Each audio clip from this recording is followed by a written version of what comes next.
Both all came from their humble abode to get a jolt from my electrode. They did the Banger's End! Mash! They did the monster Banger's End! The monster mash! It was a graveyard smash. They did the Banger's End! Mash! It caught on in a flash. They did the Banger's End! Mash! They did the monster Banger's End! mash. The zombies were heavy. Hello, listening audience. It's been a while since we've actually recorded an episode. It's been since July.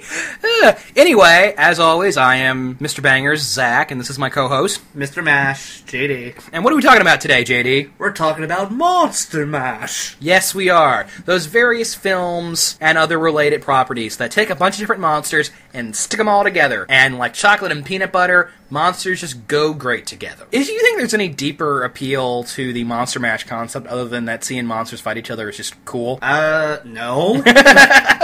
What's cooler than seeing Dracula go after Frankenstein and vice versa, and throwing the Wolfman and the Mummy for a bit of sprinkles on top of the ice cream sundae? Frankenstein, Dracula, and werewolves, those three especially always go together. It seems natural to put those characters together because they're all based on the European continent. The Mummy tends to stick out among those three. Because he's an Egyptian character that takes place on American soil. Or in Egypt, so he just sticks out a little bit. But the really good ones find a way to stick him in there, because it's incomplete without him. Would you say that your love of the Monster Mash concept was innately in you, or would you say that it was born with Monster Squad? Growing up, you're always like, what would happen if... We mean growing up, we do that right now. Well, yeah, but I mean, still though, growing up, you're always like, what would happen if Dracula fought a werewolf? What would happen if the blue Power Ranger fought the red Power Ranger? Yeah, I mean, the same reason we say, like, what would happen if Batman fought Space Ghost? Well, Batman would win. Well, of course. But it's natural to stick these unrelated characters together because it's just fun to see. It speaks to something. I'm sure a sociologist could explain this better, but for whatever reason, it's awesome and we all love it. Universal had done this before, back in the 40s, but Monster Squad from 1987 was really attempting to do this with the then special effects. Is this movie appropriate for kids? We watched it as kids and it didn't horribly warp us, but by then it was probably too late. I didn't watch it as a kid. Really? Really. I didn't watch it till I was in high school. I guess it depends on the kid. One of the things that this movie is sometimes criticized for is the homophobic language the children use around each other. And I hate to break it to you, moral guardians, but that's how kids that age talk to each other.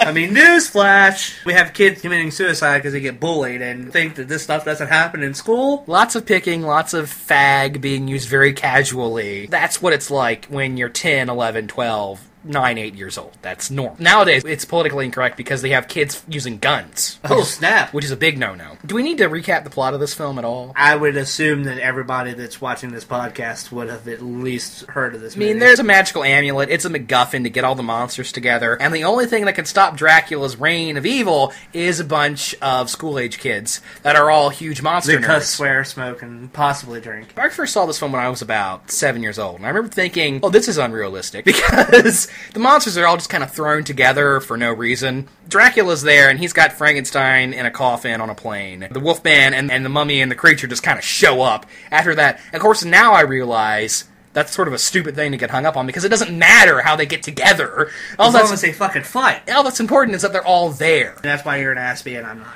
Nowadays, I can see the flaws in that logic. Especially this movie, you need to get the monsters together as quickly as possible. And sometimes you just gotta go, yeah, the Gill Man, it just happens to be there. Dracula falls into the Black Lagoon with Frankenstein's monster, and the creature lifts up the... throw in a creepy mansion with a moat so that, Exactly. It makes sense that the creature's there. You can fan wank something. You can say, like, Dracula sent out an evil signal. So like, all the monsters were gathering in the same area.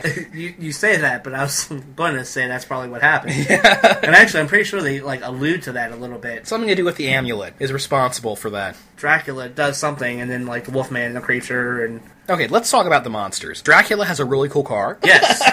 They can go ghost. Has a cane that has a lightning rod in it. Yes. And it's also silver tipped. Of course. Dracula's got to beat the shit out of a werewolf once in a while. Yeah, Duncan, I believe that last name is pronounced Regehr, plays Dracula, and he's pretty badass in this movie. Yeah, he's definitely a good Dracula. The cops are shooting at Dracula, and he just, grabs one and just snaps his neck yeah, and doesn't even blink. Steals one's, nightstick and beats him over the head with it. Well, you know what it is? He's playing Dracula as if he was a bad guy in a Lethal Weapon movie. Which makes sense, because this movie was co-written by Sean Black, the guy who wrote Lethal Weapon, so that's why it feels like that. After that whole thing where he's, snapping every cop on the police force's neck, goes and grabs a little girl by the chin, lifts her up, and says, "Give me the amulet, you bitch." and then hisses at her.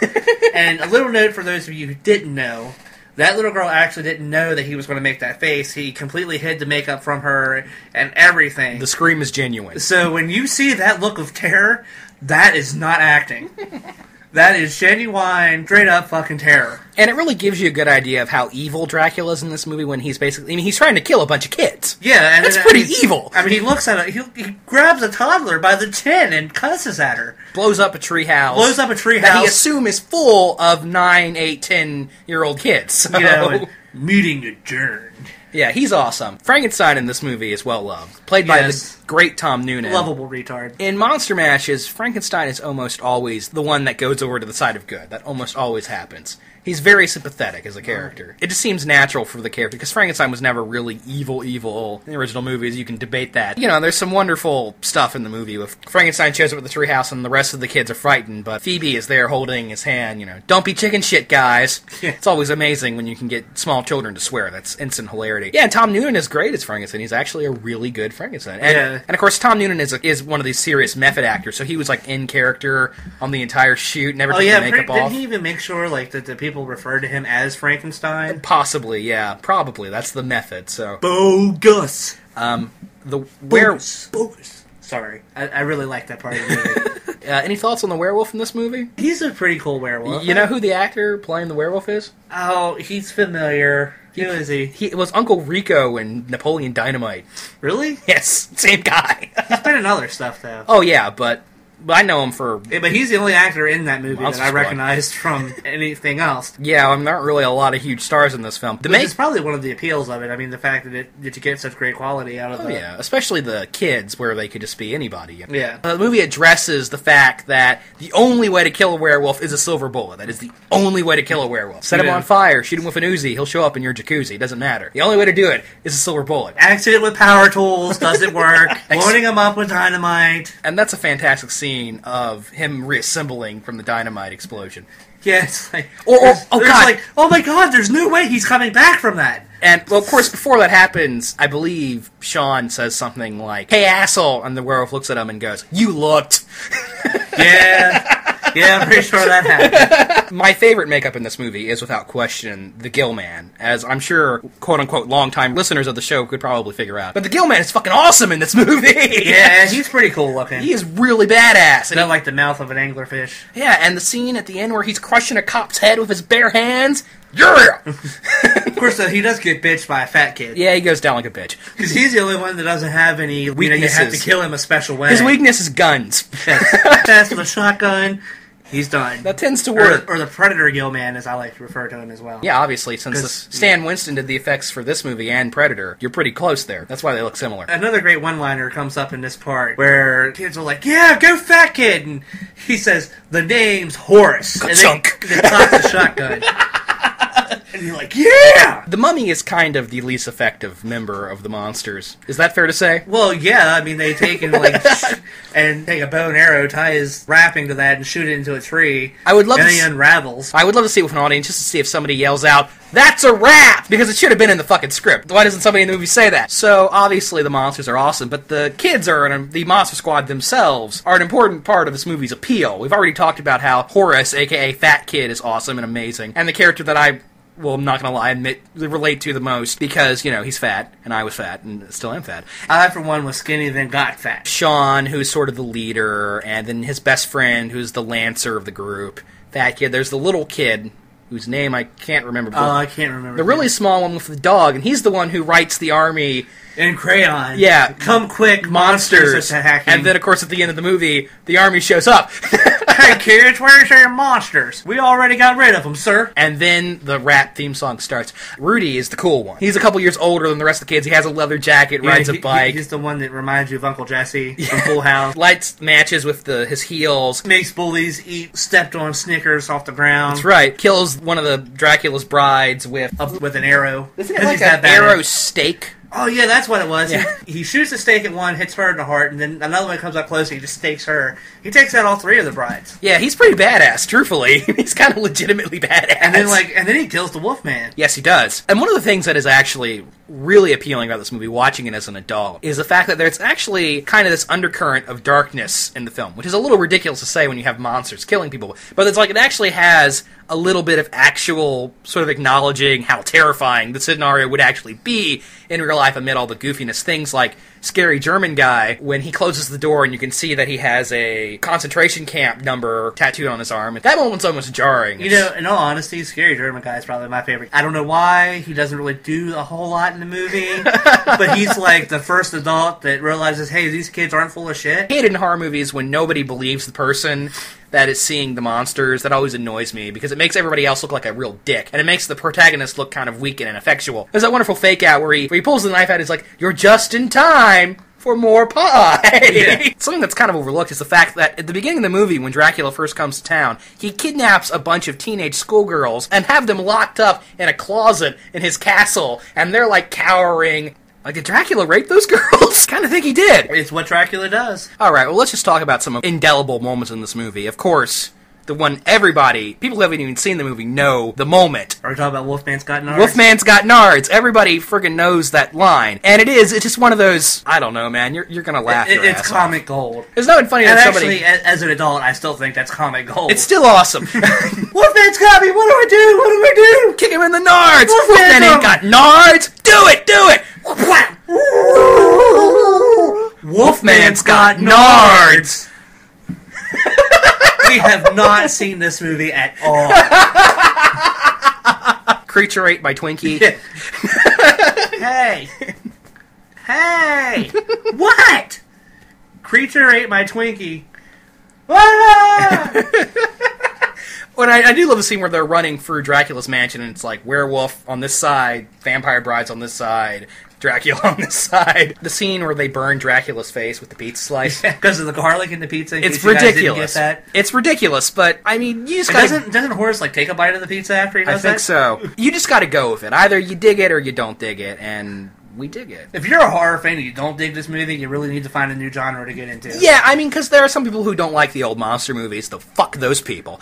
I don't know how you couldn't like those. At least the first ones of each series. Acknowledge the importance they have. Sort of, on paper, it's like it's the Goonies versus the Universal Monsters, but it's so much better than the Goonies. Yes. Shall we move on to the next one? I suppose we should move on. We could acknowledge the fact that the film is not perfect. Some of the animatronic effects are a little awkward, especially that Dracula doesn't look all that good, and the vortex effects are super cheesy. Well, yeah, but it was the 80s. And the whole subplot about Phoebe becoming friends with Frankenstein is a little too precious, especially at the end where she gives him Scraps, her stuffed doggy. I don't know, I think I like that. Really? Does it make you cry a little bit? I like that part of it because it kind of introduces Frankenstein as the innocent. And if you didn't have that, it's like, well, what's the point of him being the good guy then? You see what I'm saying? I understand, but he has to have a reason to go fisticuffs with Dracula at the end of the movie. Which is awesome. And without that relationship with Phoebe, what reason would Frankenstein have to do that? See, you got to think about that. I'm right, but I still think the scene at the end with her crying in tearful farewells is maybe a little precious. Whatever. This is sort of a kids' movie, except for all the violence and the sexual references and the swearing. You said you were a virgin. Oh, that one doesn't count. Doesn't count. So, yeah, we friggin' love The Monster Squad. It's fair to say it's one of our favorite films, right? Oh, yeah, definitely. I mean, we quote it all the time. These are the characters we wanted to be when we were kids. I still want to be Dracula. Moving on from that film, obviously in our first episode we talked about the Universal monsters, and we talked about the mashup films in that series, Frankenstein meets the Wolfman, House of Frankenstein, and House of Dracula, which is really where this whole concept originates. Yeah, but this concept was better. Yeah, it sort of makes financial sense from Universal's perspective. Oh, well, our horror movies aren't making as much money as they used to do. What can we do to make them popular box office again? Oh, let's stick a bunch of characters together, and that novelty almost always works. brings people in. But by 1948, it had kind of worn out. So the monster movies were sort of going downwards at the box office. Formerly really big star feature at Universal was the Abbott and Costello comedy team. And somebody had the brilliant idea, hey, let's stick those guys together. And thus, history was made. Abbott and Costello Meet Frankenstein from 1948. Have you seen this movie recently, JD? It's been probably about a year since I've seen it. I have actually just watched it a couple days ago. I mean, I remember it being genius. I like the movie a lot. It's interesting to me. Something that's frequently said about the movie is that the monsters are played straight and that it doesn't make fun of the monsters. I don't know. It makes fun of the monsters a little bit, especially when you have scenes like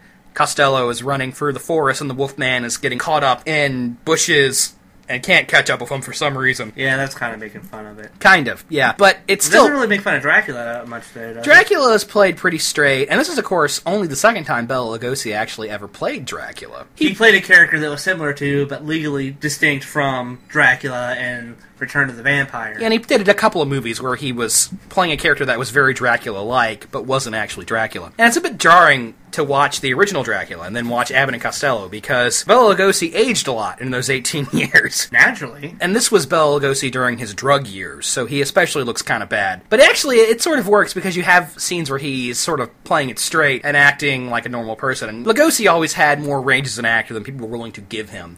He wasn't just Dracula, he could play other parts fairly well. You want to talk about the plot of this movie as if it matters?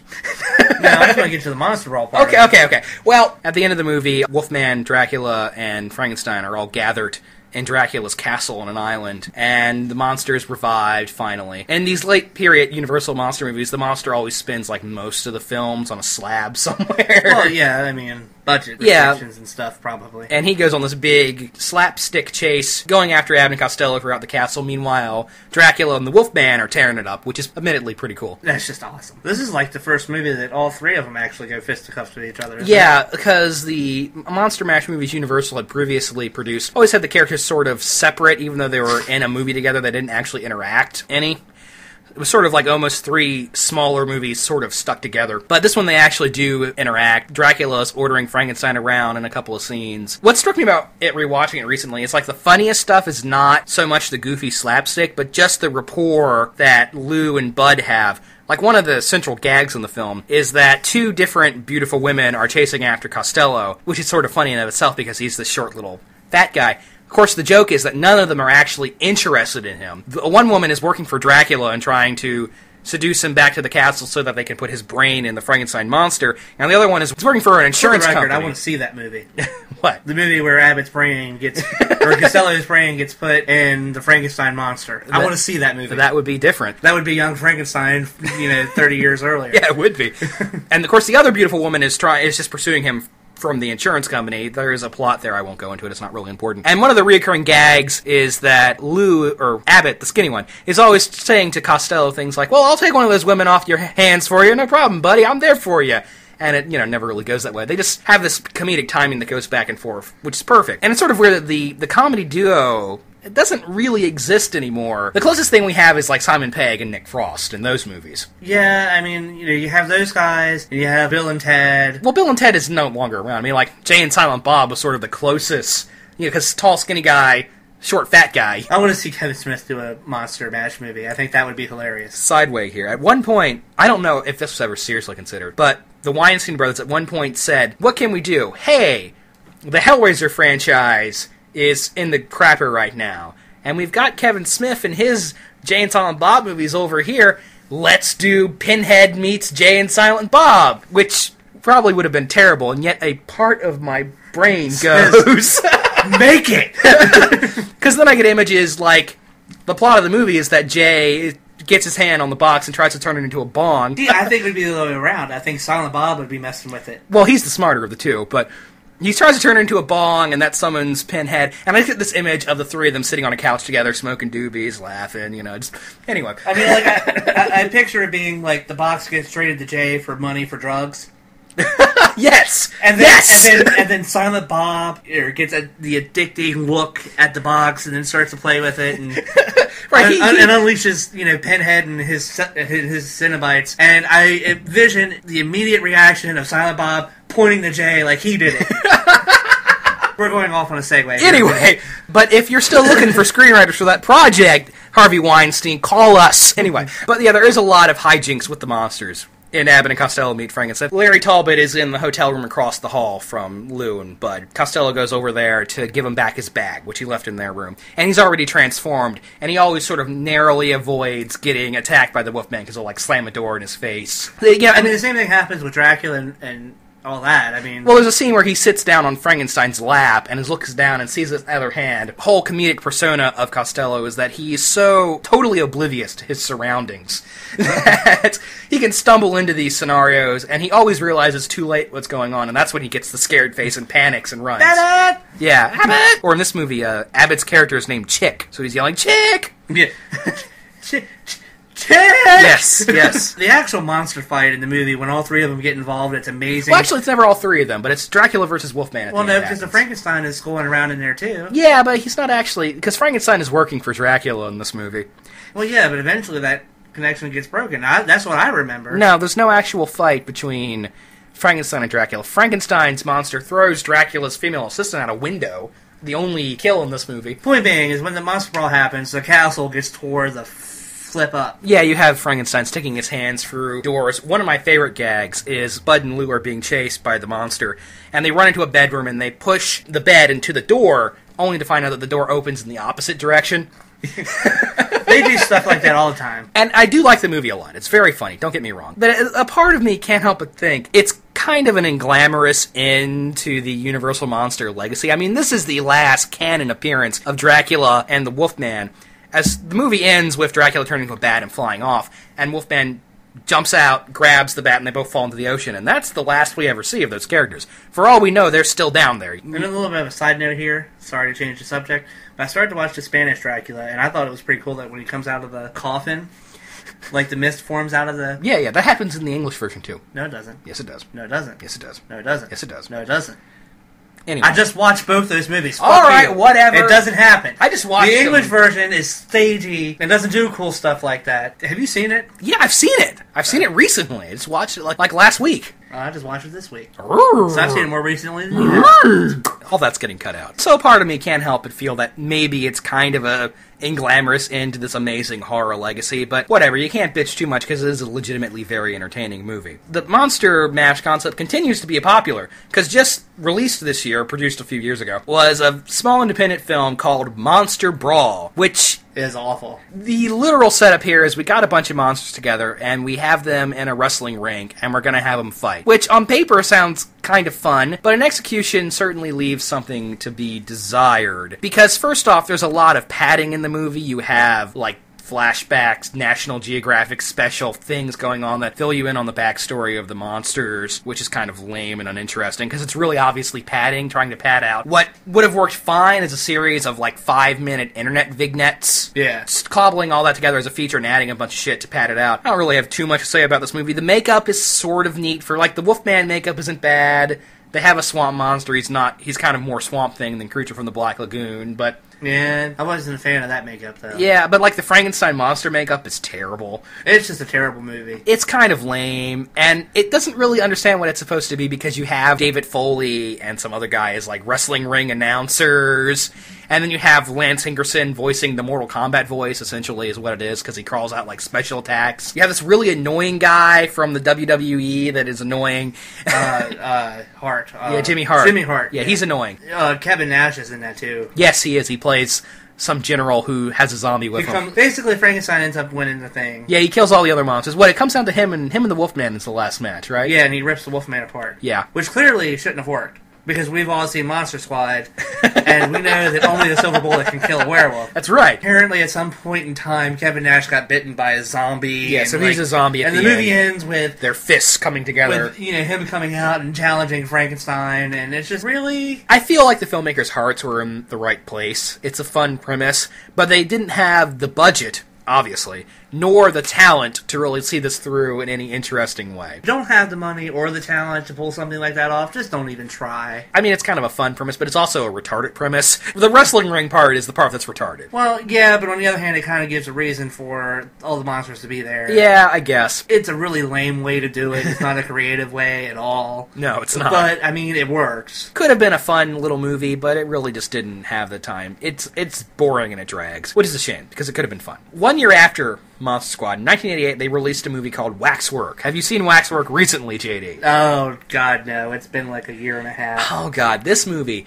It's such a weird film, because it really does feel like a kid wrote it in some ways. The premise of the film is that there's a wax museum comes to town. It's full of monsters. The wax displays draw people into them and come to life. And when they gather enough souls, all the monsters will become real, and they'll take over the world, etc., etc. David Warner plays the bad guy. Zack Galligan is the hero. A horribly ineffectual, uninteresting hero. It's really not like a smart or well-written movie, and it's sort of weird in that in some ways it is very childlike, but then again it's also very violent, and you have one of the displays is the Marquis de Sade, who's been turned into a pirate, by the way.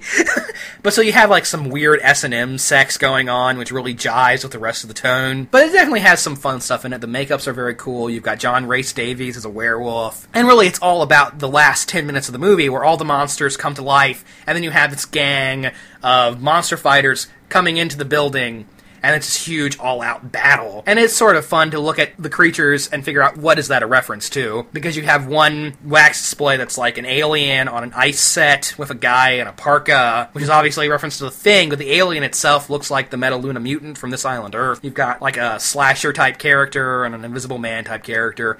All these things. So that's sort of fun, and the makeup is pretty good. I mean, so it's definitely a fun movie to watch. It's very easy. Unlike something like Monster Brawl, it doesn't drag at all. It goes through its business, it's over very quickly, it never bores the audience with technical details. So obviously, it's like a late-night 80s creature feature. It's a lot of fun. If you can catch this on AMC or Showtime or whatever in the middle of the night, perfect.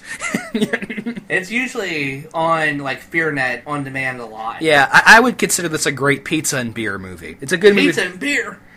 I love pizza and beer! It's a good movie to watch with... Oh, look, another left turn! NASCAR, sorry. It's good. A good movie to watch with friends and just sort of talk over, and then you can like, oh, look, something cool's happening. That werewolf just tore a guy's head off. Hey, that's neat. And of course, they did a sequel to this movie, which is terrible. I think I've ever seen the sequel. Waxwork 2, Lost in Time from 1992. You know it's from 1992 because there is a cheesy rap song that plays over the end credits. For the record, Nightmare on Elm Street had a cheesy rap song play over the end pretty credits. much any horror movie from like 1988 to 1995 has a cheesy rap song playing over the end credits. It also has a cheesy heavy metal song playing over the end credits. The Dream Warriors. The premise behind Waxwork 2 is that the characters get tossed backwards in time. There's a lot of Alice in Wonderland references thrown in for some reason. And why the first movie had a pretty good balance between like pure horror and comedy. The monsters were serious, but the characters were kind of goofy. This sequel has things like, it's trying to do like an Evil Dead 2 thing, where you have Frankenstein's monster grabbing the doctor's head and squeezing it, and a brain shoots across the room. It doesn't really work. There's a torturously long sequence that rips off Alien. There's a fantasy sequence at the end that goes on way too long. David Carradine shows up. There's a cameo from a similar to but legally distinct from version of Godzilla, which is awful. There's a Dawn of the Dead reference. It just, Waxwork 2 is really, really, really goofy. As goofy as the first movie was, the second one is twice as goofy. Bruce Campbell's in it too, by the way. So, oh, well, that explains a lot. Jumping around in time again. 2004, Van Helsing. I remember being super excited for this movie in high school. Well, I mean, of course, it was a Monster Mash movie. But it wasn't just that. It's because it was being directed by Stephen Sommers, who previously did the two Mummy movies, The Mummy and The Mummy Returns, which at the time I loved. I loved those movies at the time. Watching them now, I have somewhat more mixed opinion. So I was going into Van Helsing super excited, and I was so incredibly disappointed by it. You know, I have mixed feelings about it. I enjoy it because of what it tries to do, but there are things that are wrong with it. Kate Beckinsale is just wrong altogether. She shouldn't be in the movie. Well, first off, it's an interesting premise. I mean, before this movie, I don't remember a lot of talk as Van Helsing being a badass monster slayer. I almost feel like this film sort of entered that concept into the current pop culture bubble. I feel like Dracula 2000 maybe did that before. Yeah, there was definitely... Maybe did that before Van Helsing, and, I mean, I guess maybe the Hammer Van Helsing well, yeah, the Hammer was actually Van the Helsing. first one to really do it. Yeah, he was a badass, but... This is the first time to sort of take Van Helsing and turn him into a Blade-style action hero. Okay, well, maybe when you put it that way. Yeah, and this film was actually kind of ahead of its time. Steampunk is very popular now, and this movie has some steampunk elements. You have Van Helsing has a machine gun crossbow, and he has Which is cool, I guess, and he has like these spinny saw blade things he carries around. I like Hugh Jackman. Hugh Jackman's usually pretty entertaining in films. He wasn't what was wrong with the movie. Yeah, the script.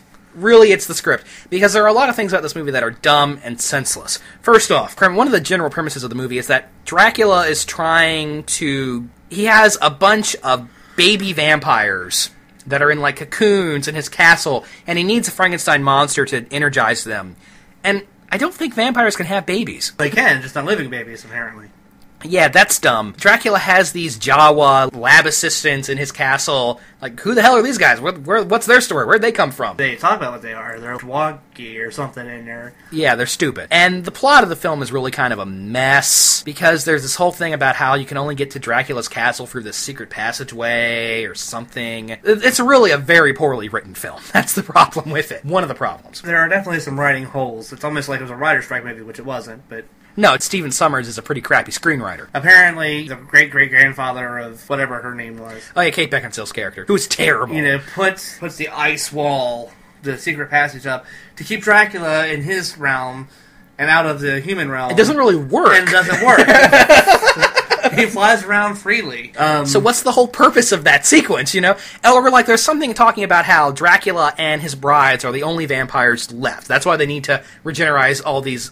dead baby vampires, right? That's in the movie, yeah? No. Really? Because I remember something about that, and then later on there's this... because no. Yeah, there's this huge sequence where there's a whole ballroom full of vampires. You're telling it wrong. Okay. I just watched the movie, like, last year, so I have a little bit fresher memory on it than you do. Not that there's the last vampires left. I think what you're thinking of is they make the statement that they only eat, like, 1-2 people a month, if that. Okay. They only eat their fill. Mm-hmm. But if all the vampires get hatched, that's going to kill out the human race, basically. Okay. But either way, that ballroom full of vampires comes out of fucking nowhere. That's really... They explain that. It's a really awkward moment. The only way to kill Dracula is with a werewolf. And that is explained in the most hack-eyed, obvious way. Literally, a guy looks at a painting on a wall, and it comes to life and explains this to him. And it's like, what the hell? Why is that there? And why didn't Dracula know about it and, like, destroy it? Exactly. Cool premise. You want to see a werewolf fight a vampire monster, because Dracula turns into a Castlevania-esque bat guy. That's cool, don't get me wrong, but...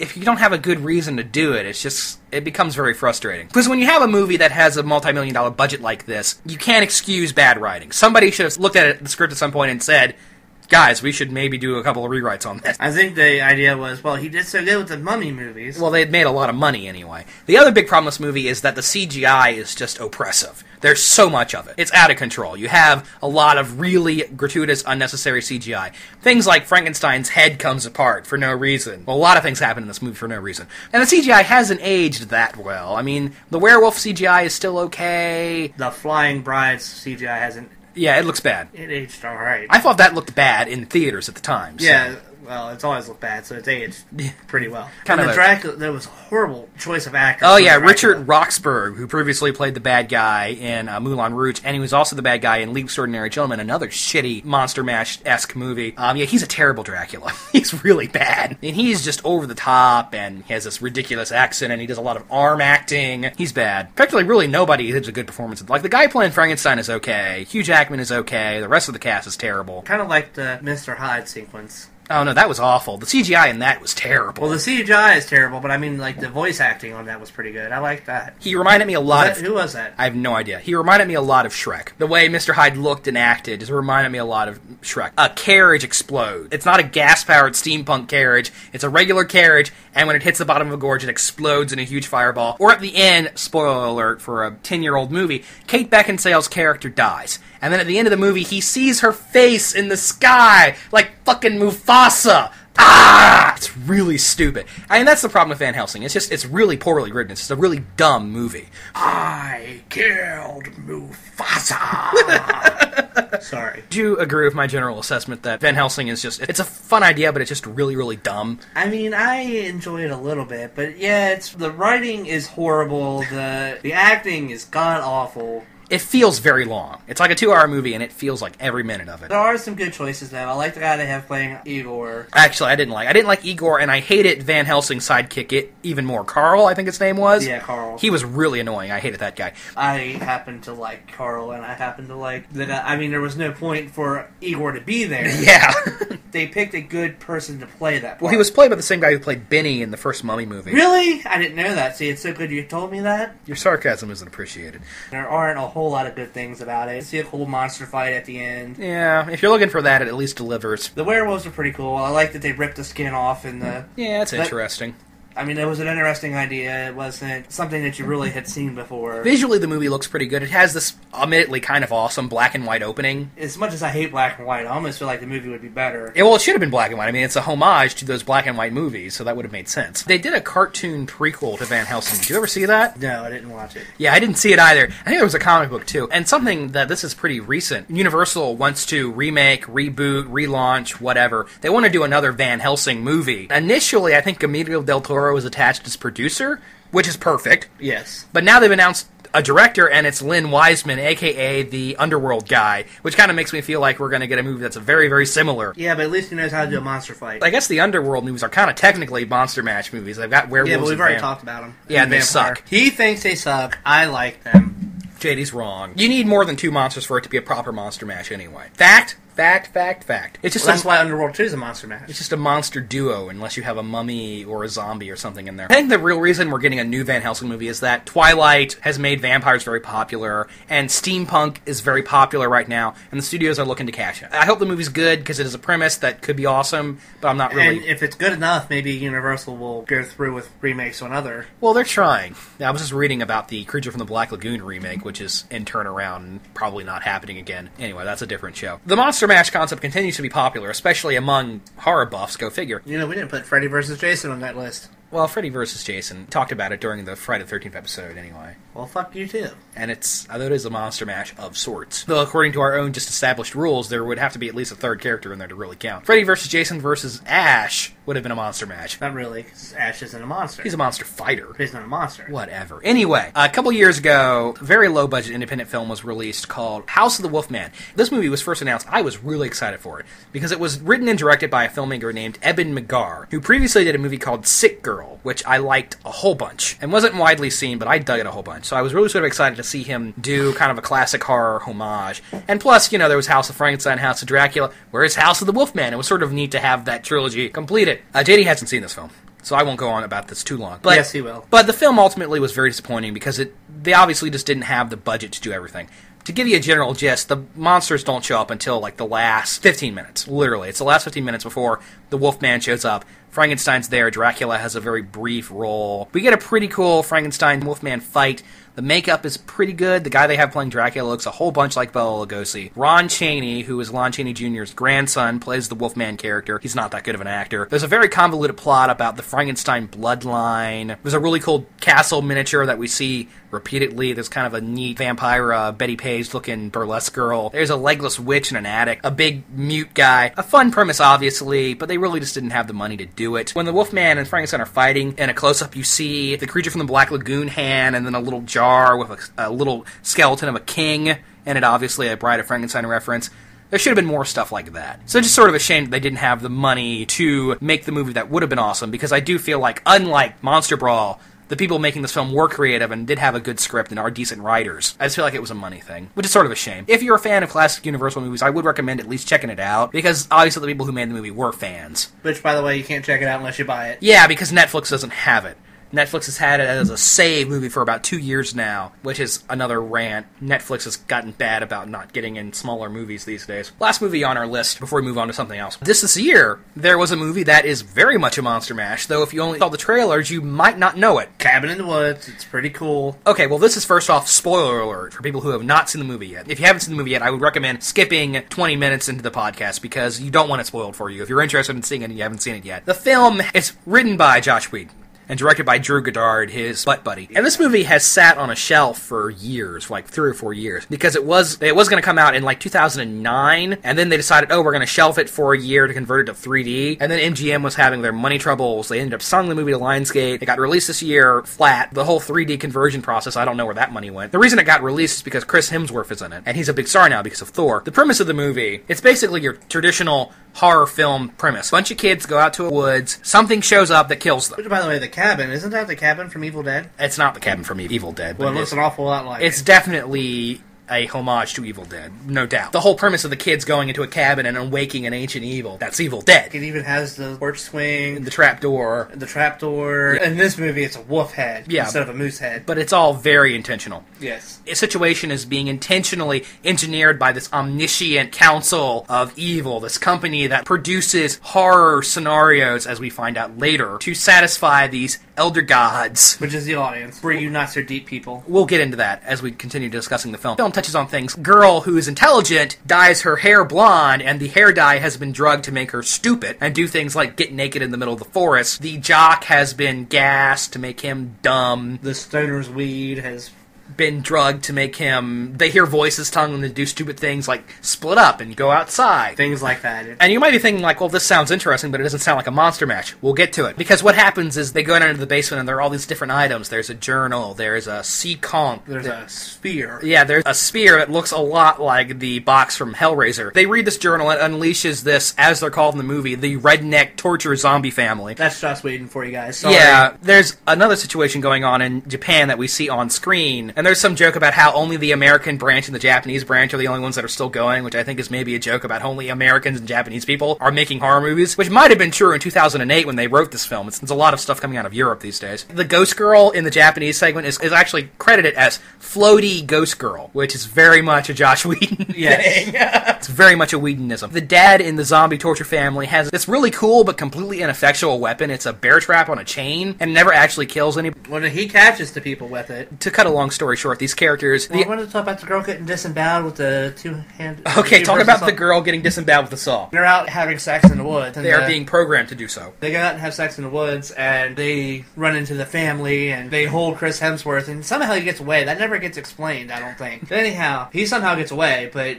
The mother zombie has this big, long, one of those two-person lumberjack saws. Old-timey lumberjack saws. She takes and puts it across the stomach of... Slut. The slut. I can't remember her name. It's not important. The character's literally called the slut later in the movie, so... So anyhow, and then she runs it across the girl's belly and disembowels her, and it's just awesome. That's a cool death scene. Clearly the sequence impressed JD. I mean, it was a cool death scene. It was a cool death scene. All the character archetypes, there's the jock, the fool, the stoner, the virginal girl, who is in this movie not a virgin. We'll take what we can get, they basically say. Yeah. And they all have to die in a specific order, and there's this big convoluted ritual. This is all to please the elder gods. This entire scenario has been engineered for. Eventually, the stoner and the final girl survive. They somehow find the elevator, and they get down into this crazy facility where they keep all of the different horror threats that could have been released in the scenario depending on the choices the character made. And that scene where we pan out of the cube, it reminded me a lot of the movie Cube. All these. Mm-hmm. And this is when the film becomes a monster mash, because you see things like they step into this elevator, and here comes a guy who, it looks a lot like Pinhead. It looks like Pinhead, but instead of pins, he has like buzzsaws all in his head. Yeah, he has a saw blade for his head. And the credits, that character is called Fornicus, the Lord of Bondage and Torture. A.K.A. Pen. There's this really cool monster called the Sugar Plum Fairy that's like a ballerina, but she has a nightmare face. She has like a series of intersecting mouths instead of a face. It looks like a giant leech mouth. Yeah, like a lamprey. There's a giant spider. Eventually, these two survivors get into the facility, and they press a button that releases all the monsters. And this is when the movie gets awesome. It's a pretty decent movie. Up until that point, but after that point, the movie just gets out of control. Awesome. Just like blows your mind. One of the message boards I frequent refers to this as the horror equivalent of a cheerleader bikini car wash. Because there are all these crazy different types of monsters. There is an angry molesting tree. There's a killer unicorn, which is hilarious. A killer merman. The merman, yeah, there's a lot of build up to the merman. There's a giant bat called a dragon bat. There are zombies. There are, like, torture porn scientists. There are these people with, like, doll masks and mummies and vampires, and there's a werewolf. The werewolf is really cool. Just about every horror trope you can conceive of. And it's sort of fun to think, because at one point in the movie, you see a board. The people who work for this evil facility are taking company ballots on what monster's going to get picked, and you actually see this whole list of what you could have gotten in this movie, and it's very Joss Whedon, because you have a list of witches, and then sexy witches. Or zombies, or redneck family zombies. Yeah, there's a distinction between zombies and redneck torture family. It's awesome. There's a killbot. I love the fucking kill. The killbot's like running down the stairs and has like a giant scorpion tail with a saw blade on the end. There's a giant snake and an octopus. It's just any actor gets eaten by Cthulhu. It's an I Spy of horror movies. Very much, yeah. Especially since some of the creatures you only see briefly, and you kind of have to freeze frame to get them. You kind of have to point out like what the references are. And then the movie ends with this whole big... Sigourney Weaver shows up as the director. Very similar to the role she played in Paul. In fact, it's almost the exact same role.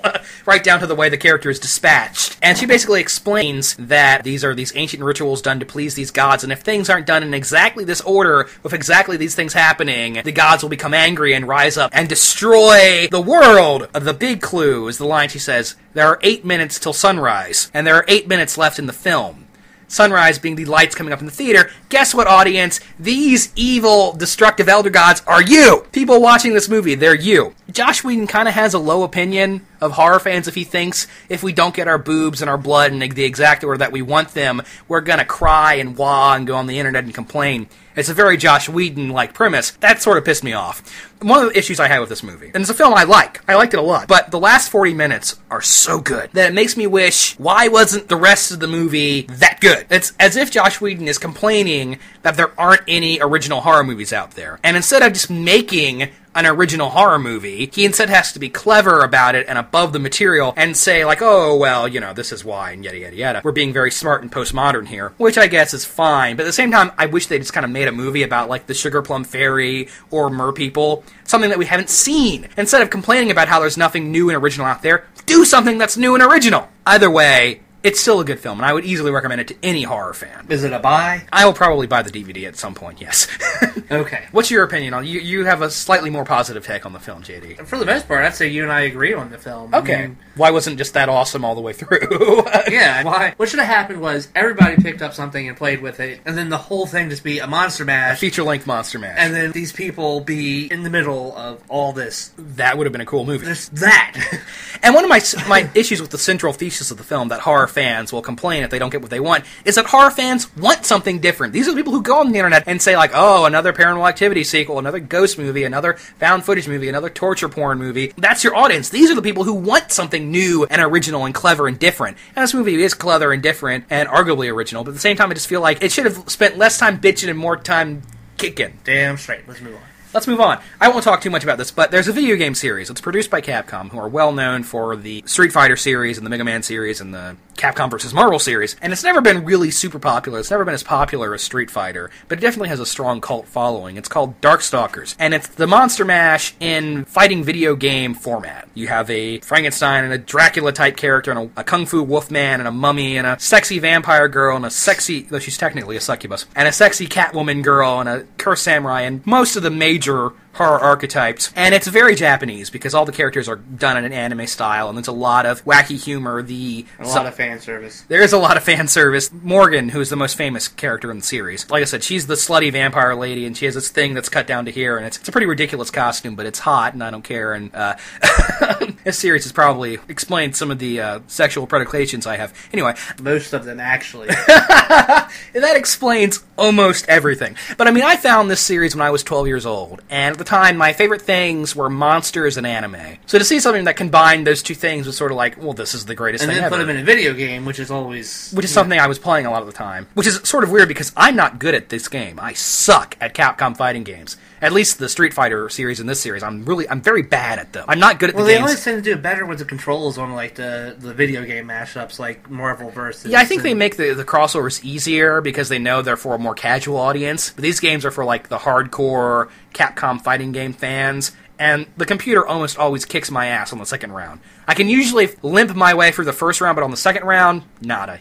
Sorry, it's over. I've been losing a lot of quarters. But they made 3 games. They're a lot of fun. You can probably find them on, like, the Xbox network, I'm sure, probably. It's sort of an underrated, underused franchise. Capcom hasn't made a new game since, I think they released a compilation for the PSN when the PSN first came out 5 years ago. That was, like, the last new game. And before that, there was an even longer wait. It has a very big cult following. There was an excellent comic book series from Udon a couple years ago that I'm a big fan of, and I wish could have lasted longer. Now, it's never really had the audience that Street Fighter has, so they've never really pursued it as much. Hopefully someday a 4th game will get made. The people in Capcom want to make it, but like the money people say, no, there's no money in it. But if you like monsters and you like anime and you like Street Fighter, definitely check out Darkstalkers if you don't know about it already. Something I want to talk about is that the Monster Mash concept is so well known is that it's almost natural. There are a lot of shows about vampires on TV right now. True Blood, Vampire Diaries, before that Buffy, which both of those shows owe a lot to Buffy. Originally, these shows start out about vampires. They're vampire shows. But almost inevitably, a werewolf is going to show up. You're always going to have a werewolf. They usually do an homage to Frankenstein episode. At some point, yeah. If it's not a recurring character, usually you get a zombie episode, some demons. Every once in a while, they'll throw a mummy in there. Buffy did a mummy episode, I'm sure. Or a Maynad. Yeah. Oh, yeah, that's True Blood. Yes, that's True Blood. And this even trickles down to Twilight, where the werewolf is the romantic rival for the vampire. It's a very natural... Okay, whoa. Those movies don't count. I mean, they don't count, but it's like, that's just how ingrained the concept, that if you have vampires, werewolves are next. And besides, there's only 2 creatures in those movies. So. Yeah, they're not monster matches, but the point I'm making is that that's how built in Although one follows like the other. 4 minutes out of the whole Twilight series all that are even... 10 hours. that are even a little bit enjoyable. And that is, I think it's like at the end of like New Moon or... I think it's Eclipse. Or is it Eclipse? It's the one that has the werewolf-vampire war. Yeah, that was pretty cool. I'm not going to lie. The last 4 minutes of that movie where they're having an all-out war and werewolves are crushing vampires, that's pretty cool. But the rest of it... It's the delusional sexual fantasies of a very sad, lonely, confused woman. That's what it is. Anyway, before we close the book on Monster Mash as a topic, JD, do you want to talk about our own ideas we've had about Monster Mash? Sure, why don't you start? Okay, I will. When JD and I first met each other, oh god, years ago, in school, one of the first things we came up with was like, we wanted to do our own Monster Mash. We wanted to do a movie that had Dracula and Frankenstein and a Wolfman and the Creature from the Black Lagoon and the Mummy and the Bride of Frankenstein in it. We actually, well, I wrote the script. JD came up with the ideas, but I actually did all the real work. Oh, ouch. And we called it Monstrous. And this is an idea that has followed us ever since then. I have a copy of that script somewhere. I'm sure it's terrible. I remember writing this really forced-in, inappropriate, overly explicit sex scene between the male hero and the Bride of Frankenstein. I don't remember that, but okay. I'm sure it's awful. We conceived a whole series of video games based around Monstrous and used to act it out on the playground, and then all the other kids would point and laugh at us. Well, this is when we were in middle school now. Yeah, this isn't high school. Oh, Jesus. A little younger than high school. But now, JD recently, as in just in the past couple of weeks, said, hey, we should do that again, but serious. And he's been trying to do it his own way, and actually what he's come up with so far isn't bad. We don't have a title yet, but we have kind of an idea. Basically, it's going to be Dracula taking over the world, Creature from the Black Lagoon, which isn't actually the Creature from the Black Lagoon. For legal reasons. He's kind of a giant anglerfish-looking dude. He's the main protagonist of the story. There's a mummy lieutenant. And Renfield is the werewolf. We're still figuring it out. I have 2 pages of it written so far. I'm sure I will be roped into working on this, even though JD's being very resistant. I want you to help me write the outline, and that's it. Okay. Obviously, this is a premise very close to our hearts, and we would love to do it ourselves one day. Any studio is insane enough to give us any money. So that's our little hour on Monster Mashes, and why we like them so much, and those are some movies you should check out, and I hope we see more Monster Mashes in the future. I think we probably will. I think this is a premise that isn't going to go away. This is something the studios are going to try and revive every decade. I suspect as much. As long as the movies are cool, that's what I want to see, and if they're bad, I'll still bitch about it.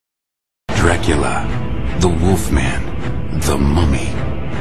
Would these monsters ever assemble as a group in a party setting to dance or eat and drink together? While skeptics declare it impossible, novelty songs seem to suggest quite the opposite. Well, this is preposterous. Monsters getting together to celebrate?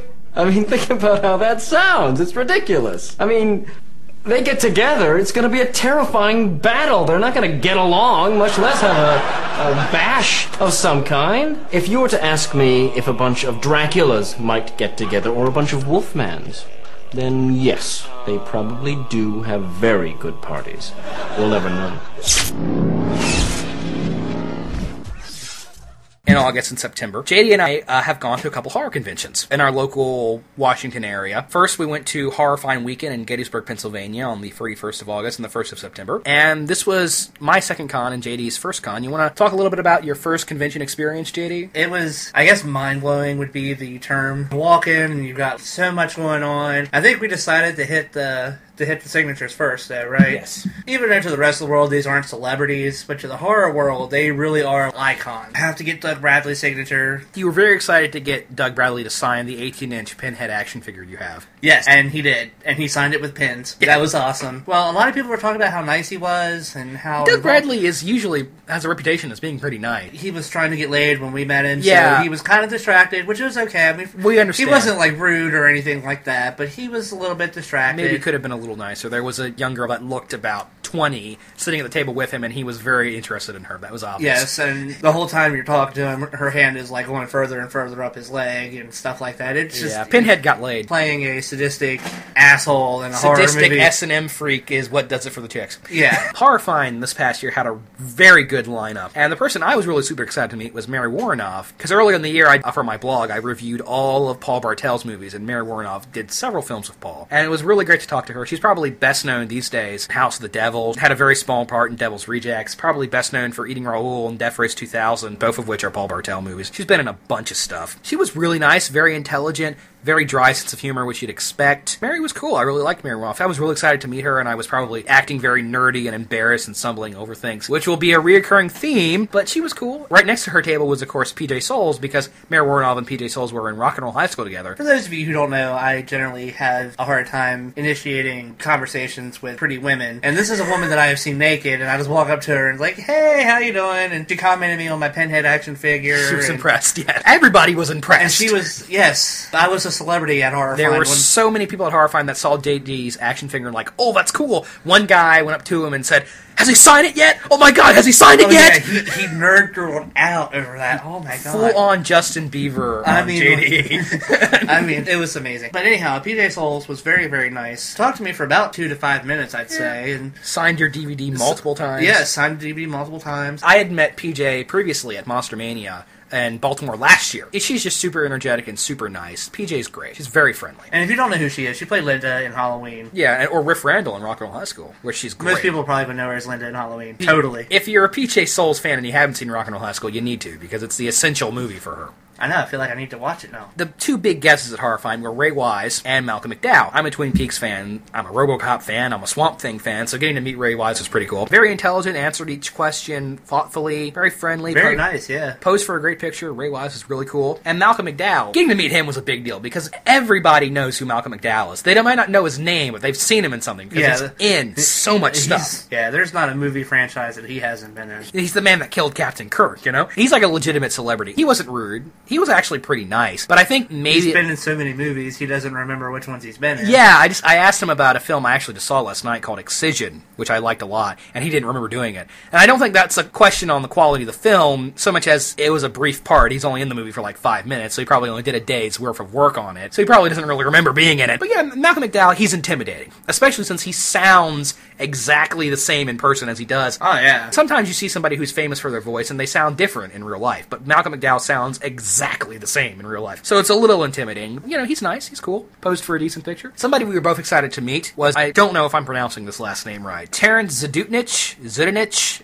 maybe the Z's silent and it's just Dunage. Yeah, but Zdutnich makes him sound cooler. So. Yeah, I'm sure if there are any Repo fangirls listening to this, they will correct me on the pronunciation. And please do, because we would like to know how to actually say it. I know I've been hyping up the horror musical episode for about a year now. It'll probably happen before the year's over. I have no guarantees. As if this show, there are never any guarantees. I recently showed JD Repo within like the past summer, and he liked it, and I wanted to meet Terrence. He was really cool. Yeah, I enjoyed talking to him. Answered every question we had, and he's even aware of his fan fiction. Yeah, well, before we went up there, a trio of girls, Terrence, Nivek, Ogre, and Bill Mosley, all from Repo, were there. These 3 girls went up to get a poster with all of them, and as they were walking away, I heard one of the teenage girls say, "Oh my god, he touched my shoulder!"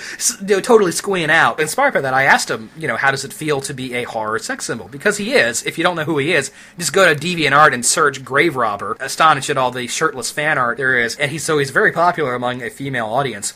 And he was very honest about his opinion of the fan art that exists. He's offended that he's always the bottom in the love scenes. Let's put it that way. I told him, hey, you should play Dracula. He's like, I'll work on that. He's like, I should. He seemed like a guy that I'd like to get to know better. Yeah, he was really cool. Terrence is really laid back really and down fun. to earth. While I was talking to him, you had a brief meeting with Suzanne Snyder and Grant Kramer from Killer Clowns from Outer Space. You want to talk about them any, JD? Well, first of all, we were there on the first or second day that the Friday and Saturday. I think this was Friday. They weren't as busy as far as the signatures and stuff like that go. Yeah. Felt really bad for the Killer Clown from Outer Space people. The whole time we were there, they had nobody go up to their line. Brief say, and I don't want to interrupt you, but the other big guest, Malcolm McDowell, Bray Wise, and then Tyler Main was the third big guest. His line was empty all weekend. Yes, all weekend. You could tell that he was pissed. Anyway. Anyhow, so I ended up wanting to talk to him, and that Suzanne Snyder's been in a lot of stuff. I can't remember what all she was in. She's in Night of the Creeps, which I had somehow forgotten about. I didn't realize but she that. was in like a lot of stuff. They were okay. You could tell they were a little bit bummed out that they weren't getting much action, if you will, that they're day. not really famous for a whole lot else. You know? I mean, I had a picture of them, and they signed it with quotes from the movie. With quotes from the movie. They probably do a lot of conventions. Probably how they make their money. Probably. So after that, we went over to Bill Moseley. We're both Bill Moseley fans. We're both fans of Texas Chainsaw Massacre 2 and Devil's Rejects. Bill does a lot of conventions. Yes, he does. He was very verbose. He talked to us for 10 minutes. Yeah, and like we were trying to walk away yes. at one point. We were sort of, oh wait, I didn't tell you this thing. He's very honest. I asked him, how do you feel about being typecast as a horror actor? And he was very honest about it. You can't argue with work. It's putting my kids for college. And he probably makes a decent living on some of his stuff. He probably does. But he's always working. He's always busy. He said, the good scripts hold you through some of the really shitty movies you have to do. And I said, I mean, what's the worst movie you've done? And he had said something along the lines of, there have been so many that are shitty. I can't even tell you. Yeah, he was very honest up front. He would pretty much answer any question you threw his way. Yeah, he was super friendly. Told you his whole life story and stuff like that. He was enjoyable to meet. Very much a horror fan himself, which I think is one of the reasons why he does all these events. And he even let me take my picture with him. Yeah, for free. Yeah, I was out of money by that point. A reoccurring thing at these cons. Dee Wallace was there. She was really super nice. Yes. Gives off good vibes. She seems like a legitimately good person. We asked her one time, is there a horror movie franchise you haven't been in? And said, not all of them, but all the good ones. She's nice. I would have liked to have spent a little more time talking to her, but there was a line. I try not to be a dick about that sort of thing. She was great. Day 2, I got Kim Darby's signature from my mom. Kim Darby from True Grit and the original Don't Be Afraid of the Dark. Very nice. She's also the mom on Halloween 6. Yeah. The Curse of Michael Myers. Very frail. I really didn't have a whole lot to ask her other than, what was it like to work with John Wayne, which I'm sure she's been asked a million times. But, yeah, she was nice. And then Meg Foster, I sort of just got on a whim. It's like, oh, I liked They Live. I liked Stepfather 2. I should get Meg Foster's signature. And she was actually probably my favorite guest for the weekend. Yeah, we stopped by her on a flyby. And I asked her how uncomfortable was the crown to wear for Evil Lynn. In Masters of the Universe. In Masters of the Universe. And she goes, oh my god, are you kidding me? That was the most comfortable part. Jumping up and down, and she goes into this whole anecdote about how they were going to put all this hair on her and then stick the crown on top. And she's and that bustier they had me wearing was so uncomfortable. And then she even talked about how she was like chafing and stuff. Yes. And she was very energetic. I asked her about working with Sam Peckinpah and Rutger Hauer and Gary Busey, and just great. You know, she was really friendly and energetic,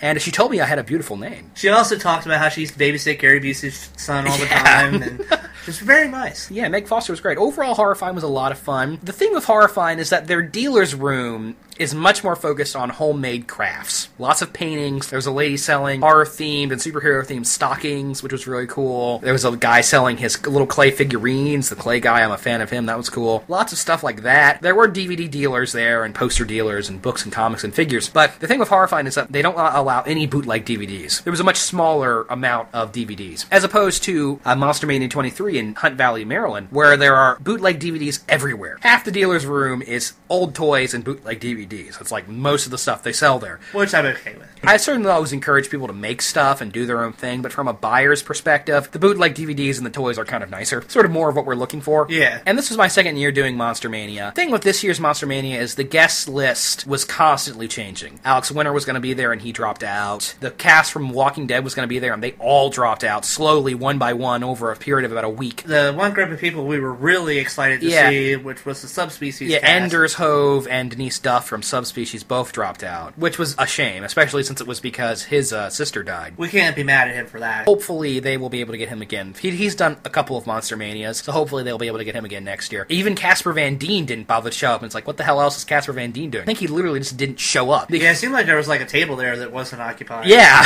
And if you go to the website, his image has been removed very suddenly from the guest guest list. So the guest list really changed a lot over the year. There were still some people I really wanted to meet. The big guest was Asia Argento, and I am a huge Dario Argento fan. Over the past 2 conventions, I've noticed that I tend to get very nervous with the people I'm excited to meet. So my idea was I would do Asia last, so that I would work through any fanboy jitters I would have. So the first person we met to see while we were there was John Cassier, voice of the Crypt Keeper, who was really nice and really cool. And Zack had a little short story that he had written that was told from the perspective of a similar to but legally distinct from version of the Crypt Keeper. John Cassier actually read 2 lines out of the story in the Crypt Keeper voice. In the voice. The weekend was just one nerd dream come true after another. So when we first get there, we see the Batmobile, and we didn't even know it was there. Didn't know the Batmobile was going to be there. And we nerded out over that hardcore. That was awesome. Got a bunch of pictures taken with it. Yeah, we paid $20 for both of us to sit in the Batmobile, and the guy took 10, 20 pictures of us. JD got to sit in the driver's seat. I was very upset. Of course, because I was Batman. I was wearing the Batman shirt, so I had to sit up. So that was just right out of the gates. That was amazing. And then John Cassier reads a line from my story in the voice. He was very nice. He was great. I had no idea he had done so much other stuff. He was the voice of Buster Bunny. He was the voice of Buster Bunny. He was in the awful Justice League pilot, Reefer Madness, the musical. He was the voice of the raccoon in Pocahontas. No idea he had done so much stuff. Ended up going over to see Heather Langenkamp, because yeah, that JD was one I was personally excited about seeing. It was really the only guest that JD was kind of excited to meet. I was excited to meet the Crypt Keeper. Yeah, he signed your doll.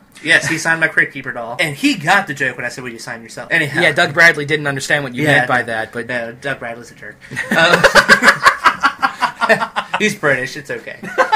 Heather Langenkamp was pretty nice. There was a really long line for her table because one guy got 20 things signed. What Zack is failing to tell you is that the guy had Down syndromes. It was still a little rude. They're talking to her. I pick out one of the stills for her to sign because I didn't have a DVD for her to sign. Mm-hmm. Oh yeah, that's nice. And I grabbed the one that I wanted her to sign. And come to find out she had 2 piles of that. She's like, "Oh, I didn't realize I had 2 piles of that. That's great. Now I can make room for another one." And she hands me the pile of signs and says, "Oh, will you please put that over there for me?" Of course you did it, because when a famous person tells you to do something, you do it. Yes. For those of you out there, that may sound like she was mean, but she asked very nicely. She was like, "Will you please?" and things like that. And besides, how often can you tell somebody you got bossed around by a famous person? Famous for the horror community. Yeah. And by this point, I realized that the line for Asia Argento was super long. So I said, well, we better go ahead and get in line. We waited for, God, about a half an hour. If not longer. Finally get up to her table. And the thing about Asia is that she's beautiful. I mean, she's beautiful in movies, but in real life, she's actually prettier. I go up there and I have some very reasonable questions.